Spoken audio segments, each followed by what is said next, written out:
Hey, folks, thanks for joining us. This week, we're going to continue my conversation with my friend Brett Smith. We're going to talk about popular culture, why it's important. We're also going to talk about a project that he was involved with, a really interesting graphic novel based on a novel series that I'm familiar with. So, we're going to get into it, but we're going to make reference to some stuff we may have talked about earlier. So, if you haven't seen part one, it's going to be in the card up here in this corner. So, you should check that out and then come back and watch this.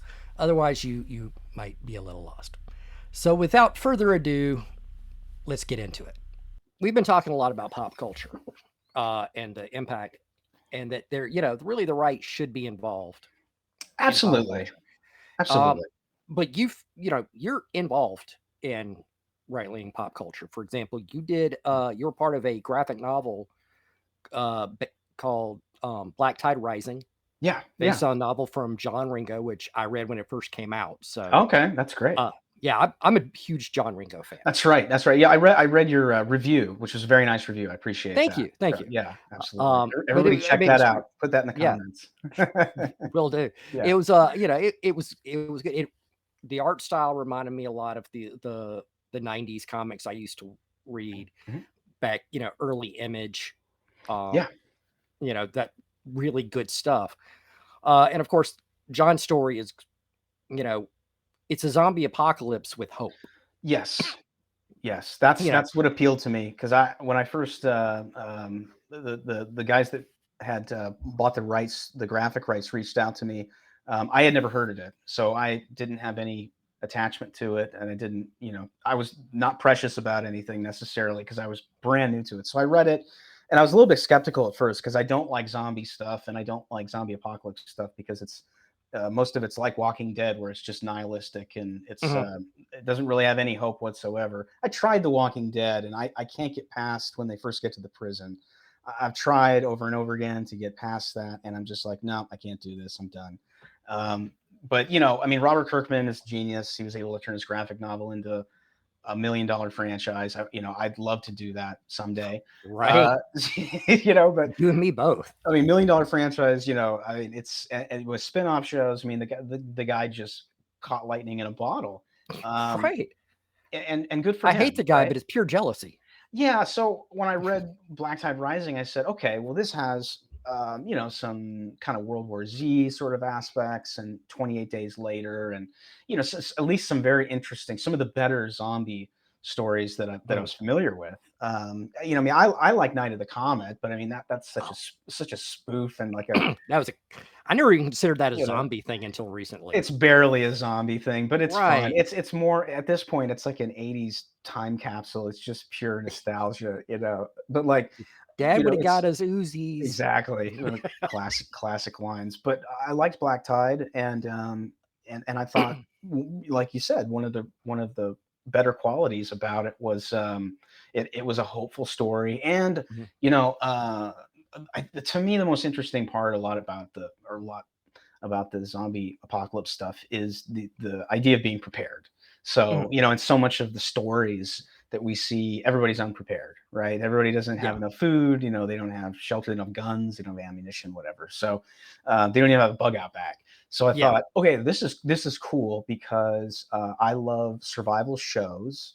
I love survivalist stuff, and this is kind of like when your protagonists are a military family and they've got a plan and they've got a bug out kit and a bag and a Mhm. boat, and they're ready to go. I thought that's interesting, because it's not, you're dealing with experts and you're dealing with military and special forces, and I was just kind of like, that's cool. That's something that I would want to see. That's something that Yeah. I would buy, and that's something which I also think is very commercial, and I think people would be Well, interested in checking out. And then obviously I discovered that it had a huge following and huge fan base, and mhm. really devoted people. So I was just kind of like, okay, well, if we stick to the source material and probably make some minor adjustments here and there, there's definitely a cool story here to tell in a Yeah. graphic novel format with the right creative team. Well, especially everyone, the main character shooting their way through New York. That was just Yeah, awesome. Yeah, yeah, Yeah. totally. That's a fun sequence. I was, I was happy the way that turned out. The artist Earl Santa Cruz and I worked together a lot at DC on Batman and the Gotham titles, Hmm. and you know, another graphic novel with him and Chuck Dixon called Blood, and that was 98 pages, and it was a werewolf story. So, Okay.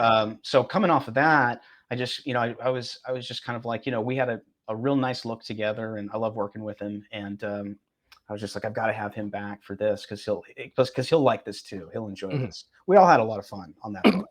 It comes through because I mean it is a lot. Like you said, it's a lot of fun. Mhm. There's hope. There's not only is there not woke, there's a distinct anti woke message when you have like pro zombie protesters. Yeah. And John, that's in the book too. You know, Oh that's yeah, not something y'all came up. no. And John handled it really well because it's just stupid enough to be believable.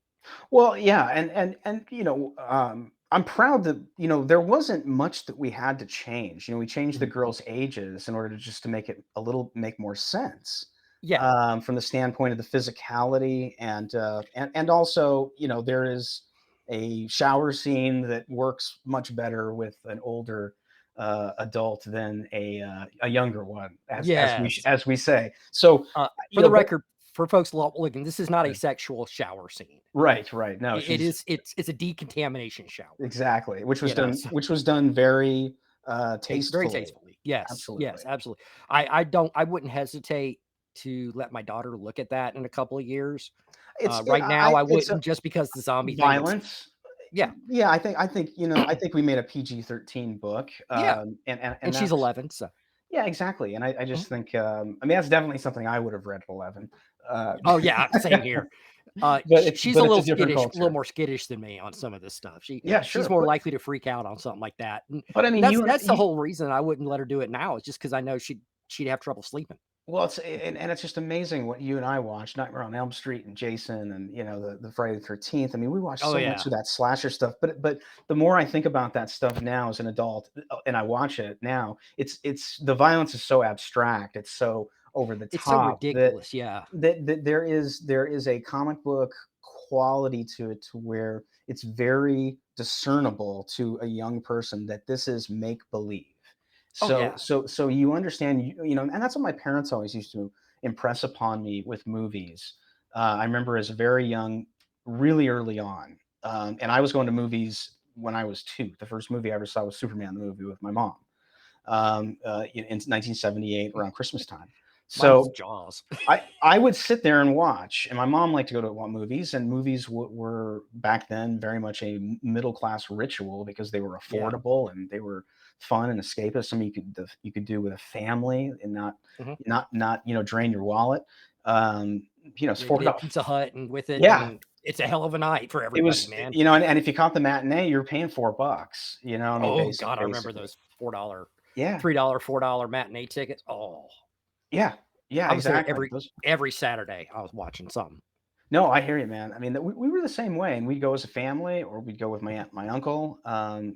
So much of that was, like I said, it was kind of this ritual that the middle class would engage in, Mhm. and there were so many movies that came out as well. The volume that Yeah. you could, you'd have Christmas, you'd have Thanksgiving opening, and then you'd have summer, and then you'd have fall. I mean, and they time these things at different points of the year. So, There it was was always something coming out, there's yeah. always something coming out, and there was always something in the previews, which was always something that we would stick around. We would get there early for because that's how you kind of I still do. keyed into what was going to happen, what was I coming still up. do. I remember seeing Even the Top Gun trailer when I was a kid and Young Guns, and Mhm. just being like, "Oh my Oh, god, we got to go see that!" I loved Young Guns, Silverado. Yeah, It's the funny, Hollywood, westerns okay, Heaven's Gate basically, supposedly killed the Hollywood Western, for a but while. Yeah, for a while, but, when they've made some iconic westerns since then. Silverado, Young Guns, Tombstone, Lonesome Dove. Lonesome Dove, Yeah, yeah. yeah. So there's I mean, they've they still were done it. they were dead up until Young Gun. Chris Kane, Dean Kane's dad did Young Guns, and that was brilliant. I didn't Um, realize it was Dean's dad. yeah, yeah, he's That's just cool. yeah, it's really cool. there's great stories behind that movie. Not only just being that they cast a bunch of handsome Brat Pack guys, Hmm. but also the rock and roll soundtrack, and the whole thing Yeah, just made that a really unique theater experience. it was Um, really the Gen X Western.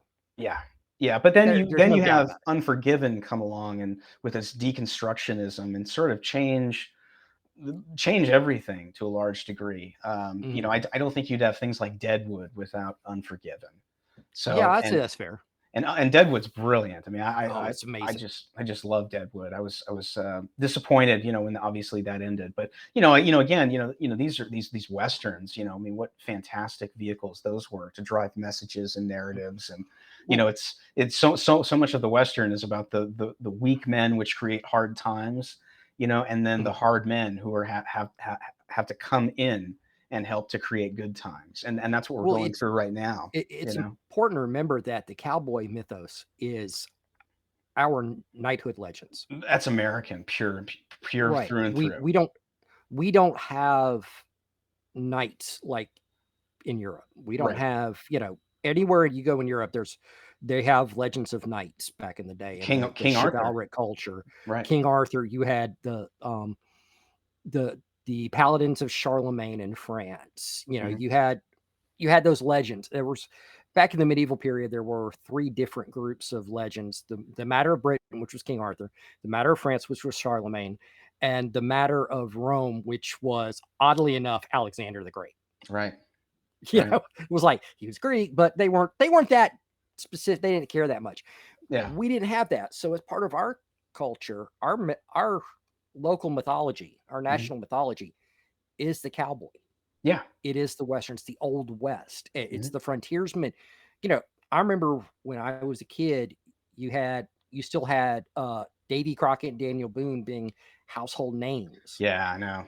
I know. You No, know, and and it's no different that was than part of it. my grandfather's heroes, my dad's heroes, who he would show up, maybe in the movies with like the right stuff, like Chuck Yeager or Carol Shelby or somebody Oh like that. yeah, Those were also impressed upon us as well. And I think yeah. the because America's young, it just doesn't have the history as some of those countries do Mhm, that go back so far to have those kinds of sort of ancient legends, to a large degree. And mhm. even the Knights Templar, is Yeah. is great stuff. But I think American mythology is so unique and so interesting. Um, and it's just it's funny because I look at Black Tide Rising and I see kind of a mass entertainment, an opportunity to not necessarily be non woke, because you do have two girls, but you've also got strong Mhm. men. You got dads, you got uncles, you got strong male protagonists. Nobody's Mary Sued. Nobody is the bumbling, fumbling dad like so many Yeah. TV commercials and And sitcoms and show these days. But and but as I the but book series rolls on, there's more of that. Yeah, yeah, absolutely. And obviously we're just telling kind of an origin story. We're telling a Yeah. jumping off point, which was, Chuck Dixon, who was my writer, adapted Under a Graveyard Sky, and Mm. which I still haven't read. Uh, so I kind of came at this from the standpoint of like Nick Meyer on Star Trek Two. When they were looking for a director for Wrath of Khan, all these guys kept dropping out, and they finally came upon Nicholas Meyer, and he said, "Star Trek, great. What's that?"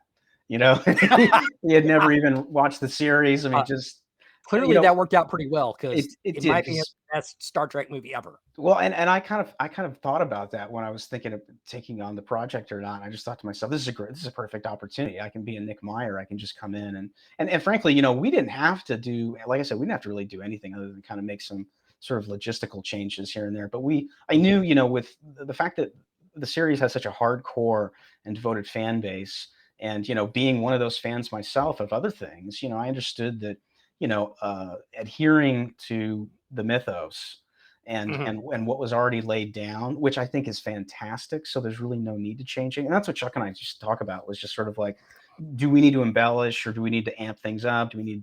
Should we do this? Should we do that? And aside from just sort of compression because of there's definitely some compression with an adaptation from a book to a comic. It's usually 2 pages to one in a comic, but when you're writing a script, but even just making things work in a visual format sometimes means you've got to adjust things. But Right. that being said, that book turned out really, really nice. Everybody did a fantastic job. Um, Agreed.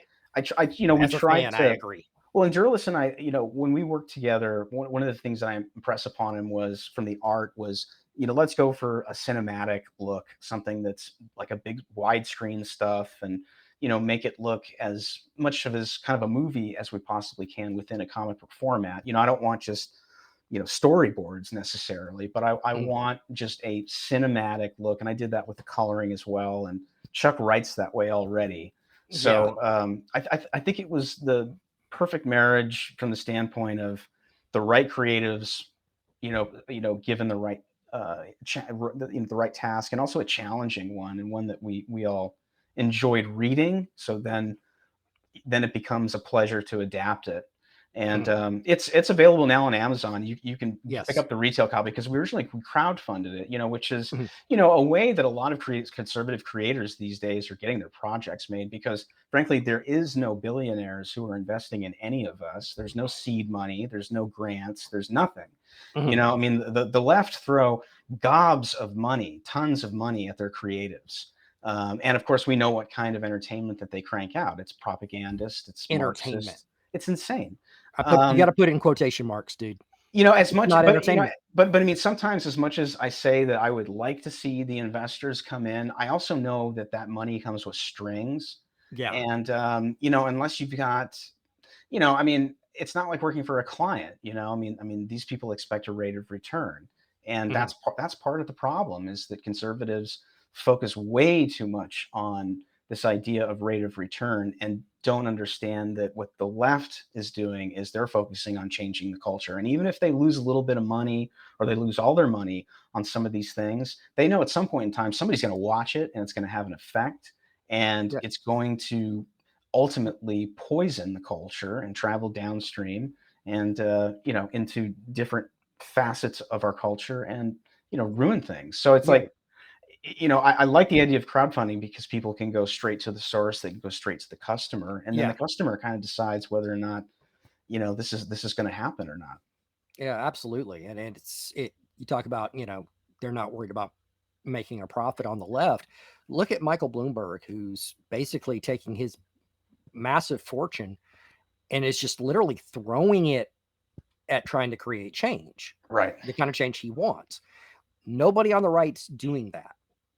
Now, and I'm not No. saying they should necessarily. It's their money. They It's- can do what they want with it. yeah. But we've got to find a way to fight back. And crowdfunding is great because it lets a guy like me Mhm. back these projects instead of having to have Michael Bloomberg money, George Soros Right. money, something Or like that, yeah, so that I can exactly. throw it out there. I can throw $20 Right. and it's like, okay, you don't necessarily get a comic for at that tier. That's okay. I really believe in this project. I'm gonna throw some money at it and hope it Most turns out. most of those baseline buy-ins on a lot of the comic book crowdfunds is 20 to 25 bucks. So it's Right. and then obviously that's depends on what kind of a budget you have. But we raised over 50,000 for Black Tide Rising. We had some. We wanted to make the book longer, obviously, and I think we could have if we would have met some stretch goals, but we just didn't quite get it there. And crowdfunding is a tricky thing because it's basically kind of speculation.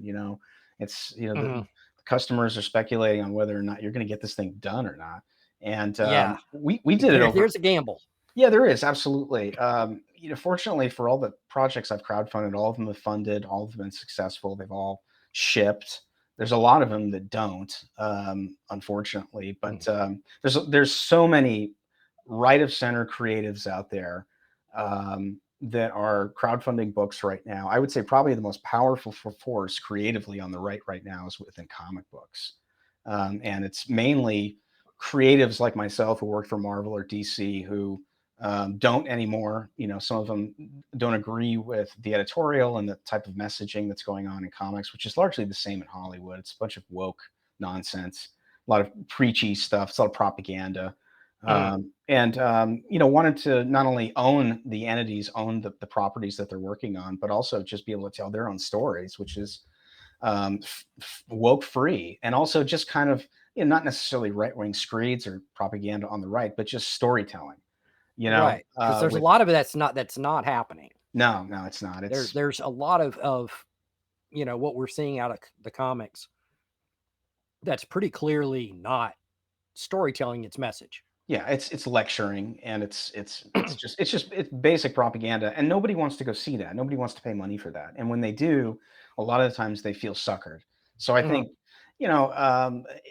there's a big vacuum out there, that's of customers that are just kind of sitting, and they have money, and they're interested in, backing artists and creatives, and not only purchasing something that they can enjoy, but also being a producer. And Mhm. that's the fun part about the crowdfunding, is that the people who choose to participate to be our Medicis, that's Yeah. exactly what they get credit for. And all the books that I've done, we've always, uh, you know, uh, taken a couple pages in the back and done like a credit roll, like a crawl Right. at the back end of a movie, and just list everybody, because without those people, those books wouldn't have gotten made.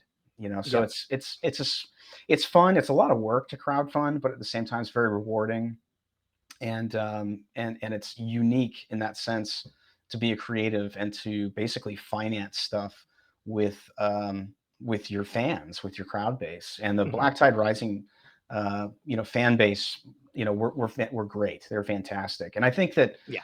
it should grow as they do more, because I think that the people who might have sat out, who might have known about it but sat out, probably sat out just because they just didn't know what the hell we were going to do, how it was going to look. There's always that Yeah. element, because people naturally, most people are not visual. They don't get it. Right. So, Well, let me ask you this: on these crowdfunded projects, you just mhm, said you've worked on several. mhm. How hard is that to get something like that into, say, a comic book store?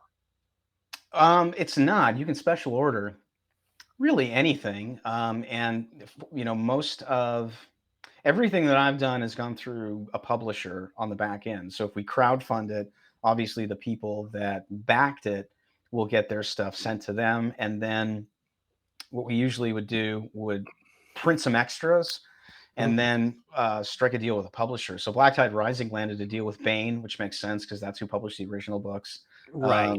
Agent Poso, a book that I did with Jack Posobiec, landed at Iconic. Trump Okay. I Space, remember Trump Jack Space, Posobiec. yeah, Trump Space Force landed at Antarctic Press, but I think that's out of print. And Clinton Cash went to Regnery, and Thump, the first 100 days, was with Post Hill. Okay. So I've always worked with publishers, and that way, if people miss the campaign, or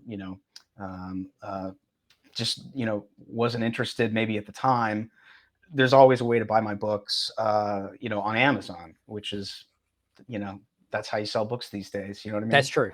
That's So, true. I mean, because we don't even have a comic book store here anymore.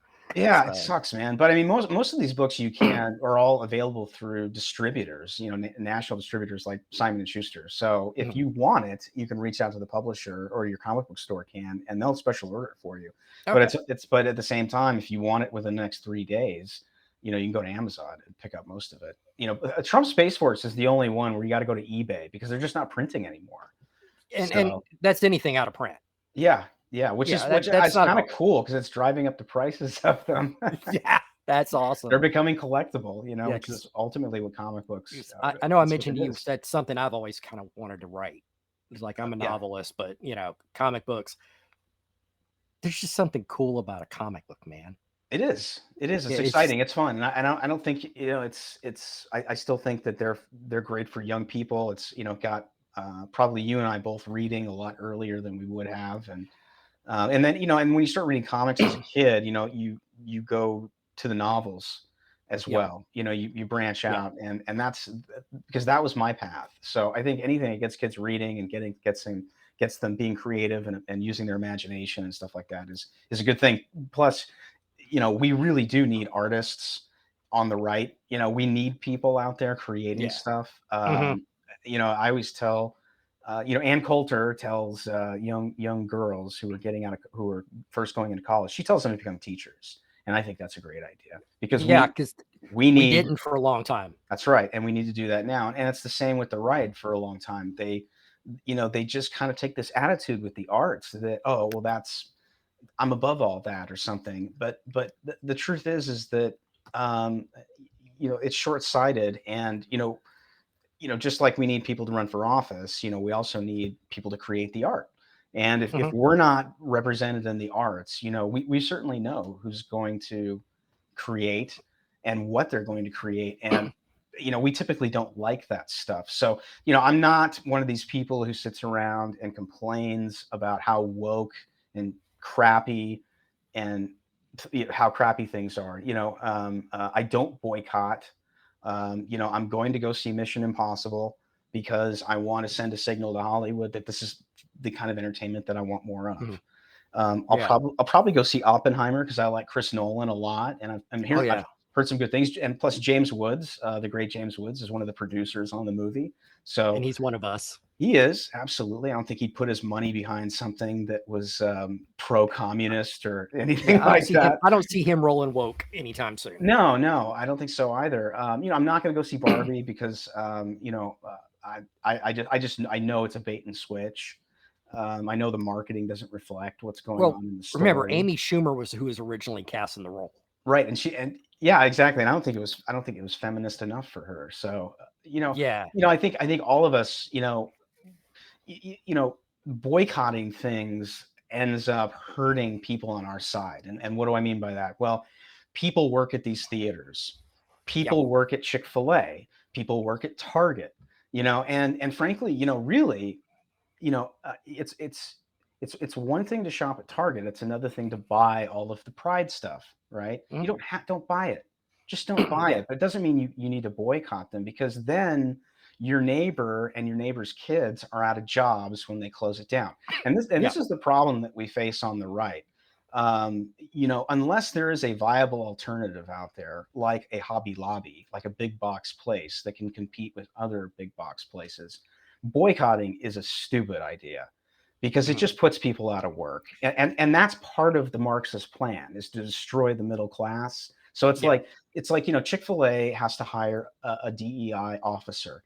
More than likely they do nothing, but they had to hire this person in order to probably get into an airport or get financing for something, right? Right. I am not going to boycott Chick-fil-A, okay? No.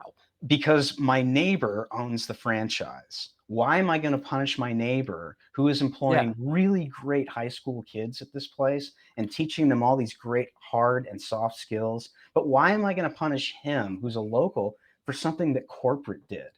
You know? And and I've seen no signs of, like you said, them actually doing anything. Yeah, so I think a lot of these DEI and ESG the ESG thing I think is a bad. I don't like any of it, and I want to get Right. but it has to do with a lot of the financing companies, basically imposing these rules on these corporations in order to get money and loans and Yeah. such, And and you got to play probably the game. access. Yeah, you have to play the game exactly, and Mhm. it's look, it's bullshit. I don't like it, but change the law. Right, but Yeah. I'm not going to boycott these, and it's the same with Hollywood. I don't believe in boycotting Hollywood. I think that what Tom is doing and what some other filmmakers are doing, I think is fantastic. I can't wait for this new Ridley Scott Napoleon movie. Oh yeah. Um, you Now know, it's already being memed. It's already being memed because of the tagline of, something like he was inches from conquering the whole world, and we're sitting here going, "But was he?" But that's the history buffs, especially British history yeah, buffs, are having a field day with it. It's hilarious, but it's Ridley Scott. it's Ridley Scott. And It's and, gonna and be a it's great it's going to movie. be epic and it's going to be huge. And Ridley's been dying to do this Napoleon movie for a long time, actually. Oh yeah. So I'm it'll be fun. basically thinking we're gonna get Gladiator in the Napoleonic era, and I just don't see how Well, that's a bad thing. he's gonna, yeah, exactly. I mean, I didn't like Ridley's last movie, the one with Adam Driver and Matt Damon much. I thought it was really, I don't know, just kind of meh. Oh Um, yeah, the last duel. Oh god, I I'm you a know medieval history buff. I was didn't do anything for me. It the story itself is good. I didn't like the way he told the story in this case. Yeah, I get why he made some of the choices he did yeah, I because did too. I get why he did it. whoever designed their armor, I want to stab with a spoon. All right. I didn't even like the final sequence. I was just kind of like, this just I don't one of the problems the movie had was that I didn't like anybody. I Yeah, couldn't they're sign with not likable. anybody. And frankly, what's funny about it was a lot of people said it was like a Me Too movie. I kind of got the impression that it made the woman look really bad.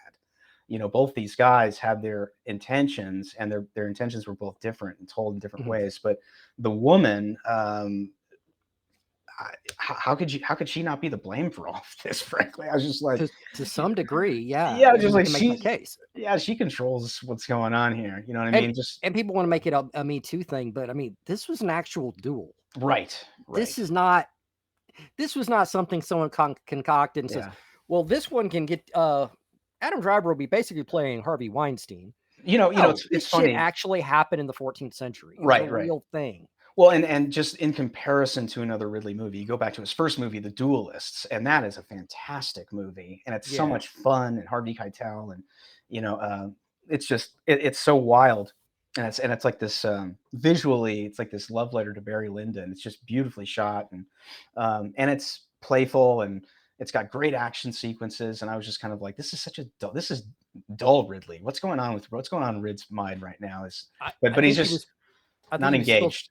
I think he was, already looking, you He know always does that, he says. Once he's, like, in the he's editing room, he's planning out his next movie. yeah, I think while he was shooting The Last Duel, he was thinking Napoleon. Probably so. I mean, it's like the football player who, gets in trouble because he's thinking about the next game Yeah, yeah, before he's actually won this one. I yeah. think that that might be part of it. Yeah, no, I hear you, But I Ridley hear you. Scott usually does some amazing stuff, and He's I'm hit or kind of looking forward to miss, it. but even his misses are fantastic. They're beautiful. I mean, most of what Ridley does is beautifully shot, his visuals are outstanding. It's just sort of like, can he hit the same beats at the same level on the story and the Yeah, characters, you know? with So, Ridley Scott strikes me as the guy in Hollywood who uh he may he may not gut through the door, but he's going to run into it face first. yeah. Yeah, I mean, he It's I like think it's not going to be because he played it safe. yeah, absolutely. I mean, he and And Tony I both respect the shit out of that. art school graduates, and then struck their way in advertising. Really had filmed like over 5,000 commercials by the time he was 40, or no, it's Oh, 30. geez. He was a millionaire before he ever got into film. Oh, And wow. Tony followed him as well. Tony got out of art school and he hired him to come and shoot commercials with him. And Ridley's commercials are all over YouTube, and they're so Ridley. They're just beautiful. But they're just really hyper creative guys, and there was a bunch of those guys that came out of advertising in England. Adrian Lyne, those just dudes that came to America and either worked first in like video for Mm, MTV, or they just jumped into film. The industry guys were hiring back then, and they were back then Hollywood was really listening to the creatives. They were allowing yeah. the creatives and the directors to really take shape of these films, and they were also risk takers. Yeah. And these were dollars and cents dudes. They were cigar chomping. But they wanted their rate of return. They wanted it to make money, but they also understood that a lot of this stuff is just sort of guesswork, and it's just sort of like, is it going to work? I don't know, but let's You give it a shot. We you got kinda had to at some point, you gotta look at it and go, "Well, I'm enjoying the shit out of this. Somebody else probably will too." Well, yeah, yeah, absolutely. One of the cool shows on Netflix, which if you're conservative and you cancel your Netflix, get it back. Get it back and watch Cobra Kai, and watch Muscles and Mayhem, the doc on the. They got a ZZ Top doc on Netflix. There's all kinds of great stuff, but there's the Movies That Made Us, which is another great series on Netflix, and they have a RoboCop version or a RoboCop Ah, episode, love and RoboCop, man. it's just outrageous. A small movie, nearly B movie. People forget that Terminator was a B movie based on the Yeah. budgets, but these guys, these visionary directors like Paul Verhoeven and Jim Cameron, they're super creative. They know how to do less with, or do more with less. Mhm. And they were able to make these defining films. And it's funny. I was thinking about Paul Verhoeven, who just turned 85. Total Recall, Basic Instinct, Flesh and Blood, the first Love RoboCop. love Flesh and Blood. Oh, dude, that movie's nuts. It's just crazy, dude. It's psychotic. It's awesome. It's just It's crazy. It's on Pluto TV right now. You can watch it for free, and I encourage people to do it. It's what got him the job, even though he went way over budget. They talk about this movie in the RoboCop episode of The Movies That Made Us, which has Back to the Future. It's got Ghostbusters. It's got some Yeah. really great films that do some behind the scenes, how they were made. They interview all the creatives and the directors, and the RoboCop one is really really good because it just kind of goes to show you what a deep movie that is. It's sort of because it really it's they say it's a 60-layer cake Well, basically. my But favorite creative decision on RoboCop was using to depict dystopian Detroit. They used Detroit. well, they shot it in Dallas. They shot it in Dallas. They shot it. Dallas had just gotten a new skyline, so they did most of their shooting in Dallas. And the one of the things, the funny things that happened, they changed the laws in Dallas. They were downtown near Austin shooting at a gas station with Emil and RoboCop and the motorcycle, and then he shoots. You got the gas that's leaking all over the Mhm. place, and then the cigarette which lights it up. So Verhoeven had been complaining the whole time that the special effects just weren't living up to his expectations, and he wanted things bigger and more explosive and more dramatic. And so, by this time, he had rubbed a lot of guys the wrong way because he's just such an over the top character in real life. And the special effects guys were like, this son of a bitch wants to see big. I'll give him big. So they rigged this gas station with way too much explosive, and they light this thing up and they shatter windows in buildings for a Yes, I remember hearing about mile. that. Cars. I mean, they did so much damage that the city council changed the laws within the Dallas city limits to where you can't work with explosives like that ever again. And the funny thing was that was the last thing that they had to do in Dallas. So once they wrapped all that up, they split for I think Pittsburgh for that steel mill, and that's where they shot all that stuff. Okay. And then they went home to LA to shoot Murphy's death sequence last. Funny enough, so Because it's yeah. bizarre, but it's a great episode. But one of the things I was thinking about with Verhoeven was that this guy's I think he's Swedish or something like that, or Mhm. I forget where he's from, but or Austrian, I forget. But he's crazy. He's got this accent, and he's swears a lot, but he's a total lefty. I mean, just a hardcore lefty. Yeah. But at the same time, he's made some of my favorite movies, and I just think that conservatives never need to they need to remind them. It needs to be I think said that like you said, you need to separate the art from the artist, and accept people for having different views and agree to disagree. And it's just like anything with Bob De Niro. The guy's obnoxious in real life, but we're gonna watch Midnight Run tonight because my girlfriend's never seen it, and we watched Oh, maybe one yeah. of Martin Brest's best movies next to Beverly Hills Cop. He did both in the 80s, but I love Midnight Run, love Charles Grodin. Those guys have such Yeah. great chemistry in that movie. It's filmed, some of which is in Flagstaff, my home state, Arizona. But the same with Irishman. Bob's fantastic in The Irishman, even though it's got kind of some Mhm. problems. Al Pacino is insane in The Irishman. If you want to watch anything, if you watch The Irishman for anything, watch it for Pacino playing Jimmy Hoffa. He's absolutely Oh, insane. He's well, absolutely insane. He goes off on the it's Pacino. Kennedys. He's like talking about the Kennedys, and he's like, if it's the one thing I know in life is that you never trust millionaires, kids. Talking about Bobby and Jack. There's so many one-liners from Pacino in this Irishman movie, and I watched it Not over a bad COVID. Pacino impression either. Yeah, you do. Yeah, I It try. was it So was subtle. I like yeah, it. it's Most just people do a little. They well, he's always got do the like scent of a him woman or and Sin of a something. Woman that Right, right. Yeah, yeah. and it's like that's not Hoo-ah. how he is in everything. Yeah, Yeah, they yeah. always go to the over the top Pacino, but I like the Pacino's well, then you got the whiny Pacino, he's like, "Mama, mama, mama," in, like, Serpico and in Godfather. yeah. He's a kind of a whiny guy, and then finally he starts to kinda get a little bit gruffer. I read the other day that, like, his scene in Heat where he says he's talking about, Charlie or, what's her name? He says she's got a great ass in that scene to, Hank Azaria when they're interrogating him. I guess he Mhm. just made that up on like he just pulled it out of thin air. And Hank Azaria was like, he terrified me when he did that because I didn't know what to say because it wasn't in the script. Like all of a sudden he's like, because she's got a great ass, and like Azaria was just like didn't know what to do, and And he it's was like, Pacino. He right, he got away with some shit. Can I get away with some shit? Right, right. Or, is Well, and it's this? my and Michael Mann is not a guy to necessarily go off script. So, I mean, that's Yeah. another guy who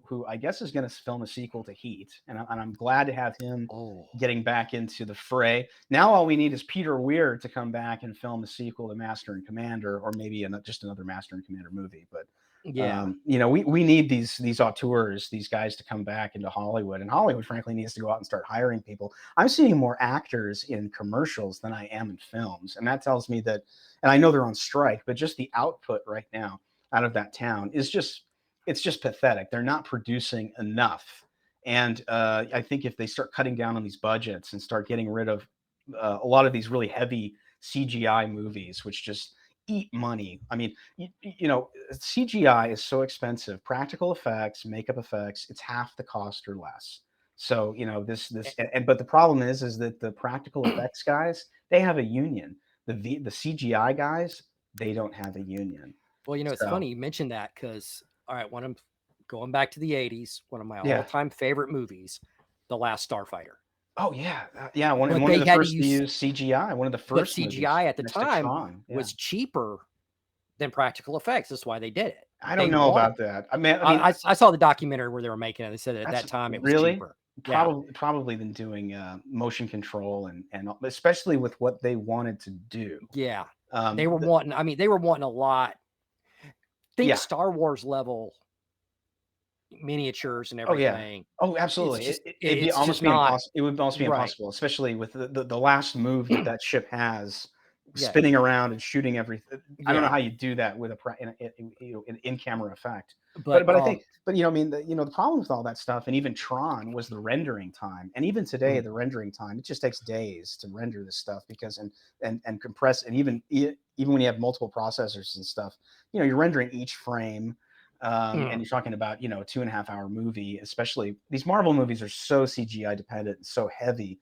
But and I also think that going to the other thing that doesn't make any sense is that going to digital and getting the the film literally out of the process. Film is like $1,000 a foot. I mean, you guys got like Chris Nolan, who are these purists and only shoot on cellophane, but it's very expensive. Ridley shoots everything now on digital, and these Michael Mann as well. These guys who are very visual people are comfortable at this point.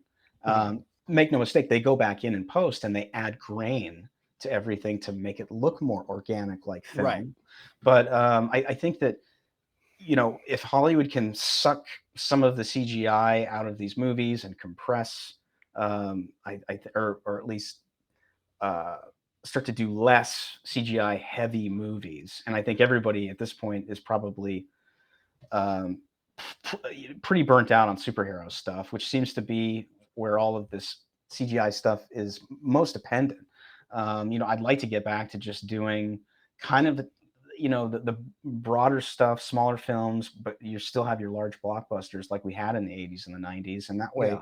you're employing more people, you're employing more actors, you're giving the audience more stuff to watch during the year, Hmm. and you can bring back this, I think, very American pastime, this ritual, like I was talking about in the 80s and the 90s, of families going to the movies. And I just, I don't want to see the theaters disappear. No. I just watched the mall that I grew up with in Paradise Valley Mall just got torn down. I mean, it's like Oh, there's so little left of what we had from back then, and that's a shame. yeah. It's a shame. So Absolutely. All right. Well, we are coming up on an hour and a half, and I'm usually doing an hour to 45 minutes. So gotcha. we are, but this has been great. It was a great conversation. Yeah, I mean, if you Thank got if you got anything, did you miss anything? Did you get Not that I can think of. I mean, we covered so much ground. I'm gonna have to rewatch it to see if we cool? missed something. Gotcha. Uh, but I mean, it- popular culture, it matters. It's Oh yeah, the in the medieval period. I'm a medieval nut, so that's gonna come up a lot. that's cool But they though. used That's really they cool. used what they called chivalric romances Right, right. to teach the aspects of chivalry, how a knight was supposed to behave. Mhm. That was the purpose of chivalric romances. And in a way, we kind of have a culture that desperately needs that. I know, man. I know. I And it, don't see any difference in what you're talking about and like the Greek myths, and then in Mhm. America, it's like you were talking about the Old West, and Yeah. and even my world of comic books. I don't think that Batman, Superman, Spider-Man, the X-Men. To me, these are American mythology as Mhm. well.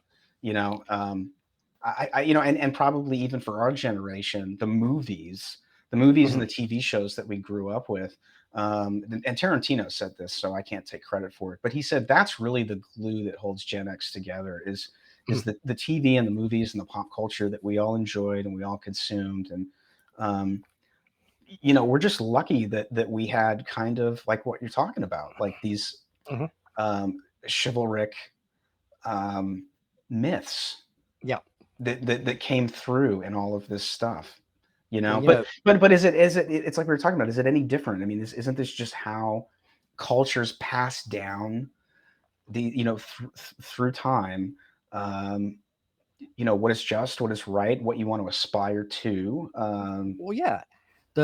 We still know about the 300 Spartans at Thermopylae. Right, right. Not because Zack Snyder made a movie. I knew about him Yeah, before 300 was made. me too.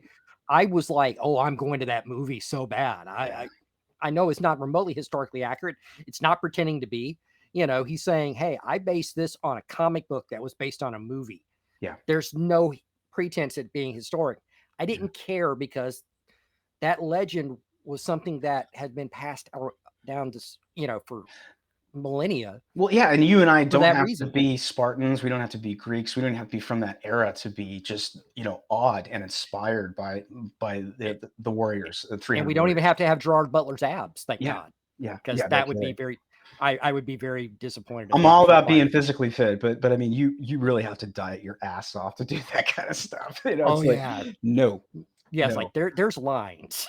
Yeah, yeah, I was like, no, it's um, crazy. Those guys, physical all those fitness is guys. amazing, especially now that we know that it is distinctly, right-wing, white supremacy. It's just So. unbelievable. Yeah, I know. I know this healthy at any size stuff and everything. I mean, Well, you had that. Did you see the thing that was a couple days? I think it was yesterday. Was on Twitter with like frilly dresses are white I supremacy, saw that. and I'm like, so basically anything that you might do to be more attractive Well, is white supremacy. Which that's actually, when you look at the typical SJW type, that makes perfect sense. the Marxist. The Marxist way is to destroy standards, Mhm. as well as to attack anything that we hold valuable, including beauty. Mhm. And when you attack it and you destroy it, you deconstruct it, you destroy it, and then you build it back in your own image. I mean, that's kind of the purpose. And even when they build it back in their own image, it's meant to demoralize us and to say and to basically stop caring. Yeah. So and it's really no different than things like Bud Light or Chick-fil-A or Spider-Man or Batman, anything that the culture of the society holds valuable. If you can demoralize a bunch of people, a society or a culture to the point where they don't care about it anymore, they're not going to be willing to fight for it. And that is the Marxist MO throughout all culture, whether it's education or entertainment, or even I see it in advertise. I've done work in advertising before doing storyboards, and I just can't believe how boring and uninteresting and predictable advertising is today. You can't make fun of anything. You can't. It's like Hollywood. It's just this woke mess. But Yeah. like the idea is to infiltrate all these places, and by infiltrate, I just mean they're just getting jobs at these places, and these Mhm. aren't particularly smart people. They have PhDs and whatnot, and a bunch of bullshit. But the activists left. They're pretty organized, man, and they play the long game, Yeah. and that's why we find ourselves, it's kind of like the old adage of, well, you know as long as it doesn't affect me, right? I got to go to work, I got to do this, I got to do that. Conservatives always preoccupied, how come the left always goes and protests? Well, the right is working. That Mhm. doesn't fly anymore. we can't be the people. We can't afford to be the people that are just working all the time, because look what happens when we're not minding the store, man. Yeah. It's just nuts. And it just seems like it happens so quickly, but it doesn't. It happens over a long period of time. It's just that we're not paying attention. And again, the left, they play this long game, and I Hmm. the crazy thing is, as people on the right, whether you're conservative, you're libertarian, you might be my buddy Bosch Faustin, who's a great artist, is an Ayn Rand dude. We all agree on the same stuff, which is Yeah. these are important. Yeah. But I mean, like we all agree from the standpoint of the kind of culture and the kind of morals that we want to bestow upon Right. the younger generation. We've just got to step outside the divide and stop relying on politicians and people in DC and think tanks and the consultant class and even the right wing influencers, some of whom are very good friends of mine. We need to really focus on storytelling, Hmm. and I don't care, and not just movies, but every single artistic medium possible, Absolutely. you know Absolutely. And and we have all the great stories, dude. Am I right? yeah, Am I right? Yeah. no, I mean, absolutely. I mean, just All look at like the story of entertaining Wake and Island. yeah. I mean, Yeah. that's a great story. You will not see the left touch it. My buddy Larry Schweikert, who wrote Patriots History of the USA, we've been wanting to do a graphic novel on the Knights of Malta, the Knights of Templar Oh, at Malta, yes. who Or Knight's Hospitaller. yeah, the what is it, the Temple of Saint Elmo, I think is what it's called, and Yeah. it was like 5,000 Muslim hordes bearing down on this one island in Malta, and it's basically the Knights Templar taught the town to fight. It's very much 300 meets the Magnificent Seven, but Yeah. a very different and positive and awesome S- ending. Actually, that's a good way to describe that battle Yeah, too. I mean, it's yeah. actually really good But scripting. it's this killer script that he's had, and we just can't get anybody to drop 80 grand for us to go and hire Chuck to adapt it and get some Marvel and DC guys. Because if the one thing I do want to impress before I go, if we do get into pop culture, everything that we do needs to look authentic, meaning if Yes. it's not equal to or what the left does, it's not worth doing. And we talked a little bit about the Christian movies, and a lot of the times you get that feeling when you're watching those things that they're Mhm. sort of B movie, not quite up to snuff. They don't Yeah. have kind of name brands that you recognize from the standpoint of authenticity. So when I adapt books, whether it's Clinton Cash or whether it's Black Tide Rising, I always bring in Marvel and DC guys, just like me, guys who have worked for them for over 30 Yeah. years or more. And that way I'm bringing professional commercial artists.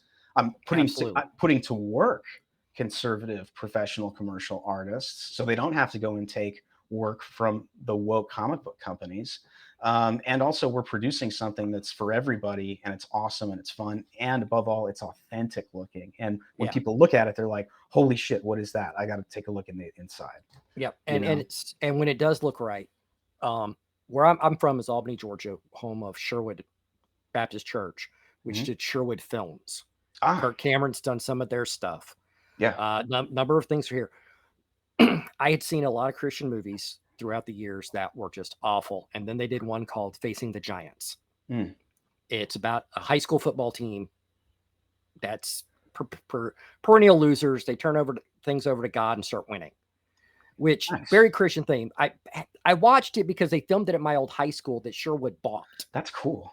So there's a scene where this dude's praying in front of the lockers, and I'm like, dude, you're in front of my locker, leave it alone. Um, That's but great. it's like there's scenes on the football field, and I'm sitting here going, yeah, if they knew some of the shit we did on that football field, they would not film a Christian movie there. Okay. Um, but Yeah. but the movie was much higher quality than what I had seen. Mhm. The football scenes look like football scenes. They don't look any different than Friday Night Lights. Right, right. That's great. So you could, even They if you were the obviously least hired bit, some stunt coordinators, and yeah, and they they spent probably some, had a good a director of photography, and I yeah, mean, they you can spent really some make money. this stuff. Yeah, and that's the They thing. That's the one thing that I Yeah. think is lacking on our side is spend the money, make the investment, make it look awesome. And I think that what Daily Wire's done with the two movies, because they only made one, the one they bought, the Run Hide Fight, was already produced, but they bought the rights to it to get it out there. But I think what they did on Terror on the Prairie is great. I just want to see more of it. And you can't just do this onesie twosies a year, man. Like we Mhm. need to flood the zone Yeah. with as Well, much stuff because we got 30 years of catching up. and it also needs to be available someplace other than the Daily Wire. Man, exactly. I mean, I how mean, can you expect to reach out to new people if they can't get it in the familiar places where they get everything else? And the other thing is that, you know, you don't want for somebody, to reach somebody new and influence them and bring them to our side. You can't you can't be stuck with the obstacle of saying, don't worry about logging into the Daily Wire. Okay, you've mm, got to just go to Netflix or Amazon Prime or or Hulu or Hulu and just either digitally rent it or purchase it, and that mhm. way, it's legit. Oh, it's here.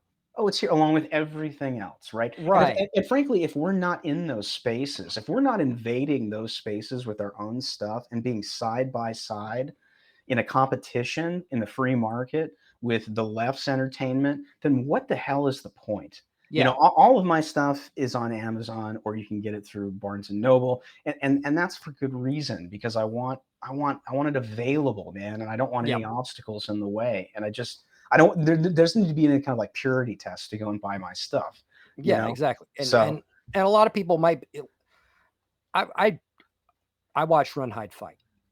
it was good. I was legitimately interested in it. Yeah. Uh and I was like, okay, it's Die Hard in high school. Right.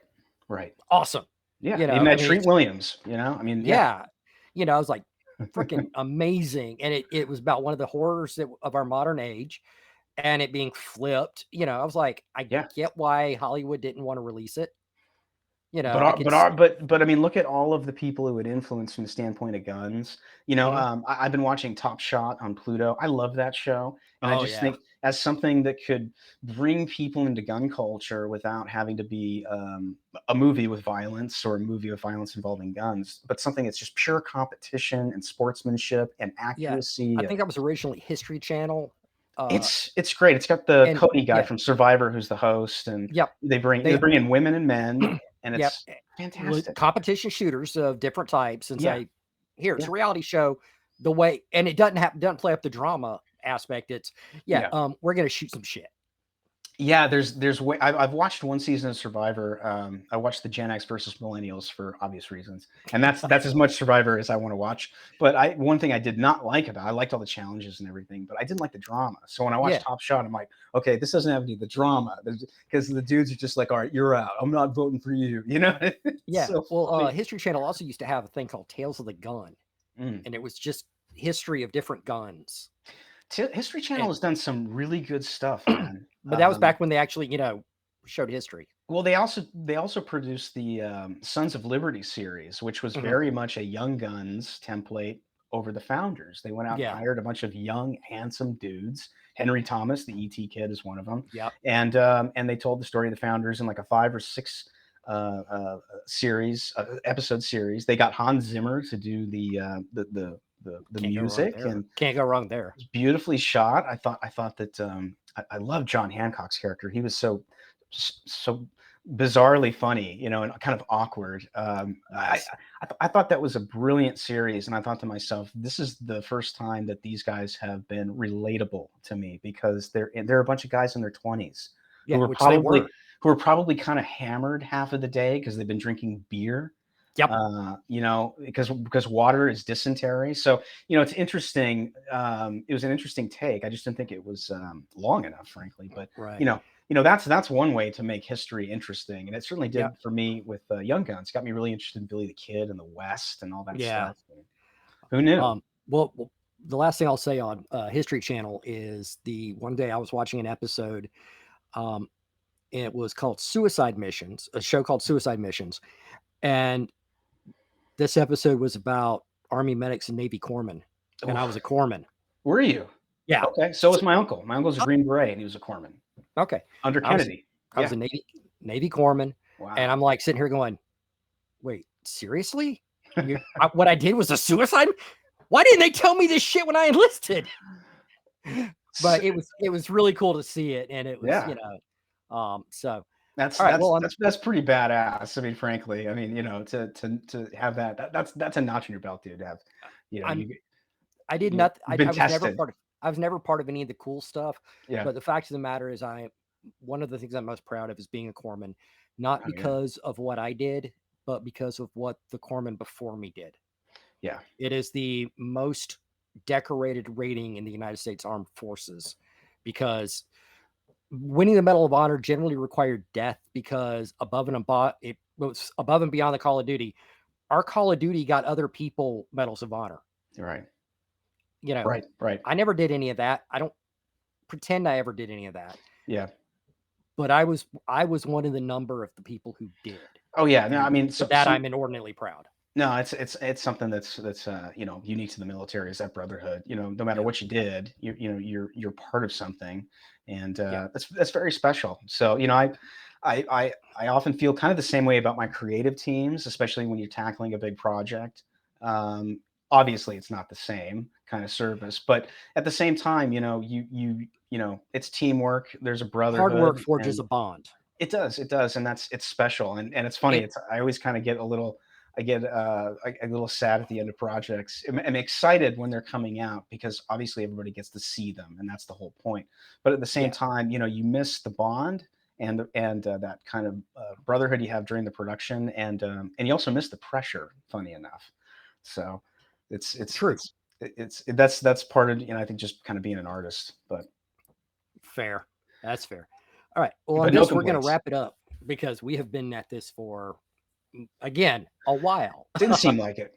No, no, it didn't. So yeah, it was a Good good time. conversation always does that. You bet. So, thank you again for joining me. Tell people where they can find you. You can follow me on Twitter at Brett R. Smith 76. I've got it in my handle there. You can check out my website, brs76.com. That's the numbers 76. And I've got samples of my work from Marvel, DC, and the advertising industry, graphic design. Worked for Marvel and DC for almost 30 years. And then Clinton Cash got me blacklisted. You can buy all my books on Amazon.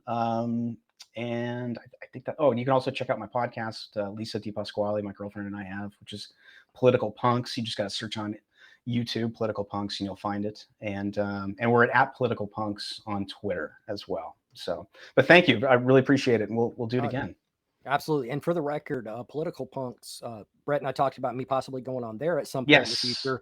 And I started binge watching it, and I'm like, damn it, he's having conversations I want to be part of. So he had to be on this show because I gave him no choice. This is his fault.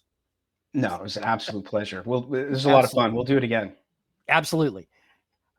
All right, folks, thank you so much for joining me. Obviously, this has been a long one. I may probably break this into two parts, which is totally cool.